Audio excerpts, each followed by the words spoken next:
చంద్రబాబు చేసిన లోపభూయిష్ట నిర్మాణం వల్ల పోలవరం ప్రాజెక్టు డయాఫ్రామ్ వాల్ కూలిపోయిందని మాజీ ఎంపీ హర్షకుమార్ విమర్శించారు. ఈ విషయం తెలుసు కాబట్టే జగన్మోహన్ రెడ్డి దాని జోలికి వెళ్లలేదన్నారు. ప్రాజెక్టు నిర్మాణానికి జియోలాజికల్ సర్వే చేయించలేదని అన్నారు. చంద్రబాబు మోదీ ఇద్దరూ దొంగలేనని, ఇద్దరూ కలిసిపోయారని హర్షకుమార్ ఆరోపించారు. ప్రాజెక్టు ఎందుకు కొట్టుకుపోయింది? డయాఫ్రామ్ వాళ్ళు మీ యొక్క అవివేకం, అజ్ఞానం వల్లే కొట్టుకుపోయింది.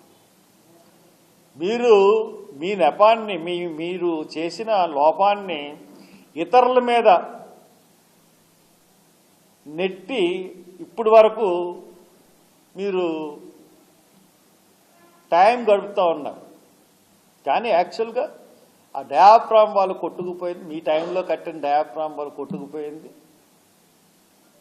ఖచ్చితంగా కొట్టుకుపోతుందని తెలిసే జగన్మోహన్ రెడ్డి దాని జోలికి వెళ్ళారు. ఎందువల్ల వెళ్ళలేదంటే మీరు లోపభూయిష్ట నిర్మాణం కట్టారు, చాలా లోపభూయిష్టమైన నిర్మాణం కట్టారు. అసలు Indian standards of dam safety rules ప్రకారం 2 డయాఫ్రామ్ వాల్స్ కట్టాలి. సరే, 2 డయాఫ్రామ్స్ బాల్ బదులు ఒకటే పెద్ద వైశాల్యం గల డయాఫ్రామ్ కట్టడానికి మీరు పూనుకున్నారు, కట్టారు.